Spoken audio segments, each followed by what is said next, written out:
Raising Unicorns! Harmon Brothers! Welcome back to a new season for 2024 of Raising Unicorns. It's time for the marketing headlines! You want the one that'll make you really angry or like the thought-provoking one? Ooh, let's get angry. Okay, well, here it is. There is an announcement. The announcement happened about a week ago by Wendy's. Have you heard about this? Yes, the price gouging. That's not what they're calling it. Oh, that's not their new campaign? Introducing price gouging by Wendy's. They're not calling it stealing from the middle to lower class? Yeah. Oh, that's crazy. Okay, so what it is they announced a week ago that they were going to start rolling out dynamic pricing, which if you're not familiar with dynamic pricing, it's very similar to how ski resorts and Disneyland have been operating for a long time, where basically there are peak seasons and peak times. Like within Disneyland, it's peak season. So like when you go in like Christmas time or Thanksgiving or spring break, the pricing goes up from their standard ticket pricing. And actually now there is no standard ticket pricing. It fluctuates from day to day, right? So Wendy's introduced this idea of rolling out dynamic pricing. So at peak times, like during lunch and dinner, It costs more. it costs more. I didn't know that detail. I thought they were just always charging like $9 for a burger. So the basic idea is with why dynamic pricing is supposed to be better is it discourages like people from going to certain places like Disneyland by having $200 day passes as opposed to like $130, and they're like, oh, that's too expensive. Maybe we'll plan at a different time, and so it's supposed to be like a more even distribution, so the park's not overly crowded at certain times. Yeah. But like that's not the case. If you go to Disneyland during Christmas, it's still insane because that's when people are out of school. That's when there's vacation time that's already allotted. Right. Like, and there's all your like, kind of built-in systems around that where people go. Really, what it is that's their busiest time, and they're just trying to make the most profit money as much as possible. This isn't like a discussion on the ethics of it, but this was fascinating because they had an insane amount of outcry. Like just people, like if you go on Twitter, people are furious and like just destroying them. They're like, well, I'm never going to Wendy's ever again. Right. I hope you die in a car fire. Just savage. But like it's just like a marketing disaster because they had plans of doing it, but then they saw how insane people were about it. Like, and just were like, well, that would be disastrous. Right. And I think the thing that sucks is this kind of feels like if someone made the jump, like say McDonald's made the jump and did this, it kind of feels like the jump that we made a few years ago where everything switched to a subscription model because it's so much more lucrative for companies. If you look at like Adobe's profit, Adobe, when they switched from Creative Suite to Creative Cloud. And you used to be able to buy apps just for $3 and it was your app forever. But now almost every app has a subscription of some sort, right? It's way more lucrative. Like Adobe's doing better than it's ever done. And that's largely due to its Creative Cloud subscription revenue because it's like $60 a month for anybody that does any kind of creative work needs like the Creative Suite, right? It's like that shift has made it so everyone in the software world for editing and post-production, like everyone's subscription now. But I feel like once one trips, then the others will go. And I feel like people could sense that and they're like, no way. No. We will burn this place to the ground. Right? I think it's just such a real example of how you have to be real with your customers. I think people are holding on to their dollars and they're like, if you're going to take advantage of me, then I won't shop at your store. I'm willing to. I'm already poor. I don't have that much money. Well, and I think the thing that's so different about fast food is you don't have to eat at Wendy's. Right. There's a lot more options. I think editing, software. You don't have options. It's hard because they've gobbled up everybody. It's a huge consortium now. But like food, I think it's a lot tougher because it's like there's other options. And there's like lots of people who are still entrepreneurs. It's like, you sick of Wendy's? Come over here. I've got burgers that are just great, Disneyland can get away with it. Ski resorts can get away with it because it's like there are very few areas in the world where you can set up a ski hill. And like there's also like the allure of like a certain resort like Deer Valley or Park City. Yeah. And same thing with, or like Vail. And then same thing with Disneyland. There's only a handful of like Disneylands across the entire world that it's such a destination. Sure. It feels like, you know what? It's Disneyland. Like they can get away with it because they have the demand on their side that they don't have to worry about. With other things where there's actual competition, there's lots of other options. Yeah, right. Like, why would I do that? Like, I'm like, even if I love Wendy's Frosties, I'll be like, that's a bummer. I guess I'm not eating Wendy's anymore. Right. But I think from a marketing standpoint, this is such a disaster. And like, there's like, if they were like, we want to raise prices because we need more profitability and we're not reaching profitability. Yeah. I think from a positioning standpoint, this was a disaster. Like, people get like especially beef. Beef is crazy expensive. You go to like any grocery store, you're going to be like, beef is way more expensive. Like at a supplier side, like even like Wendy's is going to be affected by that. So be like, oh, like, I don't know, they raised their prices by 15%. Like, sucks. It's just kind of part of inflation. But they're like, dynamic pricing, we're just going to, we're going to take advantage of you in the worst way possible during your lunch break when you're escaping work for a minute.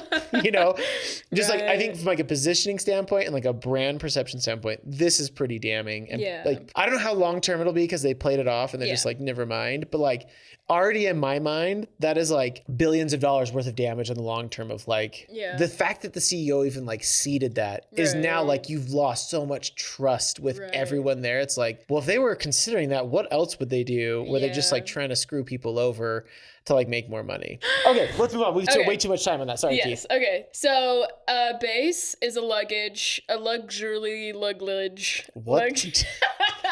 Luxury luggage brand. Luxury luggage. It's created by Shae Mitchell from Pretty Little Liars. People love her bags. They have a big following on social media. Yeah. People also have gone on social media giving reviews and being like, it gets dirty really fast. It gets kind of beat up, and they're like, it's luxury. It's like $200 to $400. What am I paying for, basically? So in response to this, they set up, it looks like a car wash. Show you. It's a pop-up car wash, but for your luggage, and it's free. It's only in LA, but you can come and go through, and they've taken like pictures on their social media with it. So it's kind of like, it's less functional and more like a hotspot to be like, I have luxury luggage too. Yeah, and you can come. We care about you so much that we'll wash it. And they partnered with Scrub Daddy.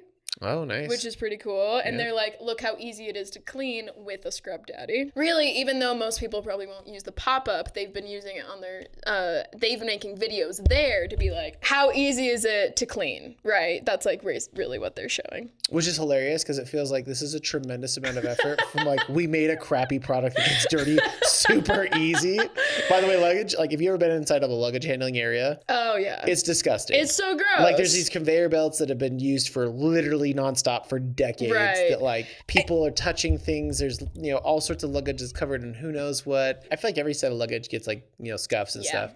But like, is it extra bad? And this is why they went extra mile. Because like, this is what I think. It's if they're all like neutral light colors, it's mistake. Like a very like aesthetic thing. And so I think the trade-off for that is obviously that it's like really easy to tell. Yeah. And so it's like, I think this is kind of a brand play to say like, you do have to clean those. Is it worth it? To have bespoke luggage. Right. Are you bougie enough to have luggage that you clean? Like they're adding to the luxury of the brand. Anyways. So you think it's a good play or a bad play? I can't tell. I think to justify to people who feel like I'm upset because I spent a lot of money on this bag and they're saying, hey, look, it's actually easier to clean than you think it is. I think it's a good move because it's like, hey, we're showing you exactly how to clean it. We're explaining like retroactively what to expect from this. It also shows like we're listening to your complaints. That's true. I think is valuable. It's important. But I think the next step is like, here's what we're doing to improve our bags in the future so they're even extra scuff resistant. See, what they really should do is partner with Scrub Daddy, order a huge volume of them and have it be like a branded Scrub Daddy that has like their logo in it. Make it co-branded or something like that. That would be fun. Next.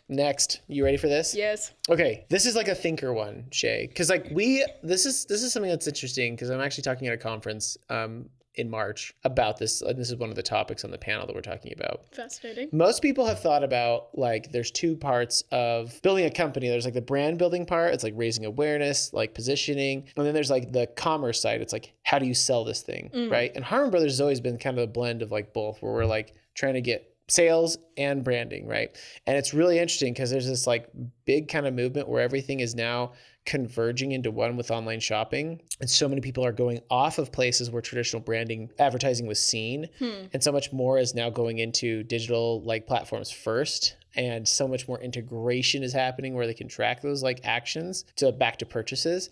Now, like people are saying, like, I asked the question, like, is brand building dead? Like, and it is like the way to build a brand through commerce or e-commerce and just driving that and having that be the primary driver. Like it still encapsulates your brand, your values, your colors, your all the things that make up a brand. But that's part of like, you know, it's done through a conversion ad or a conversion piece that's getting people to purchase. And so I was thinking about that in my mind. I was like, I don't know, because I think there is more to a brand than just like trying to get people to buy things. Right. But I think it takes a whole different shape. Now, in my mind, the brands that I follow, I don't follow them on like, you know, their TV ads or whatever, unless it's like a huge mega brand, like a Fortune 500 company, like Coke or something like that, or Nike. But like for everyone else who lives in like the small to even like medium and like pretty big businesses, you usually aren't spending like hundreds of millions of dollars on brand awareness stuff. You know what I mean? Right. So I think like a lot of it is, for me, a lot of it's more on the social side. Like on the social, that's where a lot of the branding, personality, interaction, and playfulness of the brand is kind of encapsulated, rather than on some big TV spot they put up on the Super Bowl. I completely agree. Yeah. So I was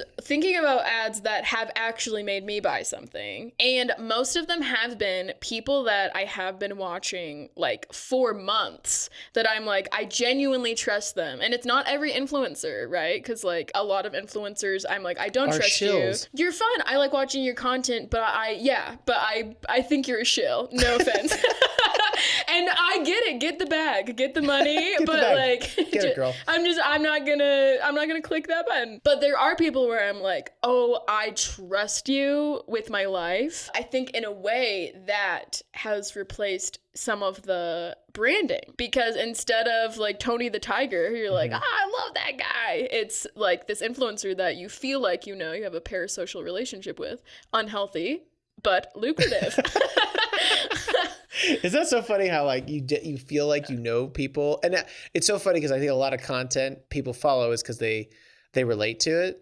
And it's so different from like advertising from like 20, 30 years ago, where it was like, it's Michael Jordan. It's, you know, it's these big celebrities like that are endorsing this thing. And it's like, Ellen has a whole special about how her life resembles nothing of a normal person's life. It's like, I don't know how you peasants live. Right. But I think a lot of times, at least the influencers I follow, either super funny, or they're super funny and they're talking about very relatable things in like a hilarious nature, where it's like, man, this guy gets me. Or this girl is just so funny and she gets it. Like, that's how my wife, most of the stuff she follows is around like the pains of parenting and kids, and like just like being burnt out, but like laughing while you're crying type stuff.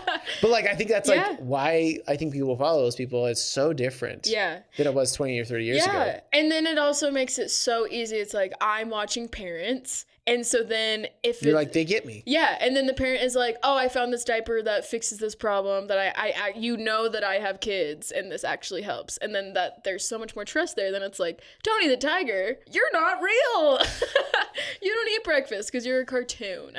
Yeah. So that's interesting. You took that as the more like influencer like content. I was more talking about like just like social channels in general, like where even the brand's social channel, like still with brand characters. Yeah. And stuff like that. Not even brand characters, or just like, because a lot of it's just like organic like content for organic content's sake. Like I'm trying to think of brands that I actually follow, like Patagonia, right? I follow Patagonia, and they have like really cool content that's like beautiful places, and I'm like, oh, I dig this. This is that's cool. part of their branding. And that's part of their branding. Like I mean, I think of Chatbooks, right? Chatbooks like continues to like have people's like, they love it because they have funny stuff on their channel that also kind of relates back to their core values of their brand of like capturing memories of a family. Not every product has that, like that ability to like tap into something more meaningful, but I do think like that's where a lot of the personality is expressed. I think a lot more of the content is more transactional of like, here's this product. Yeah. It does this thing. Check out what it's pretty cool. Do you want to buy it? Amazing. And then the relationship starts after the purchase or near purchase, right? Okay, but here's another thing. I bought Scrub Daddy because of Scrub Daddy's TikToks. That's true. For real. I didn't know about them, and I hadn't used one. You didn't know about Scrub Daddy? I didn't, because my mom would never pay that much for a sponge. It is a very expensive sponge. It's an expensive sponge, but I love to throw away money. and pray and hope that it works. And I love it. And I love it now. But I clicked the follow button and I watched their TikToks. I think it's funny. I have to show you it after this. But I agree with you, even though I took your topic in a different direction. I agree that on your TikTok it's channel. It's changing, I think, is the point. That's it's not big branding ads that we think on of. TV. It's not that anymore. It's consistent posts of this is how we want you to think of us. Yeah. Even from when we started at Harmon Brothers, the landscape has changed so much, and there's so many different places and channels to access customers. There's, obviously there's print, radio, TV is kind of like the classic ones, but then there's Facebook, there's Instagram, there's YouTube, there's TikTok, there's affiliate marketing, there's social media, or there's influencer content, there's email, there's the list of places you can engage with a customer is getting insane. Yeah. In some ways, for newer clients who are smaller businesses, it is wildly overwhelming for them to be how do I do all of this? Where do I start? Yeah. Thank you so much, Shae. Always a pleasure. High five. Thank you so much. Thank you so much. No, I missed. Elbow. Thank you for watching Raising Unicorns! Subscribe now.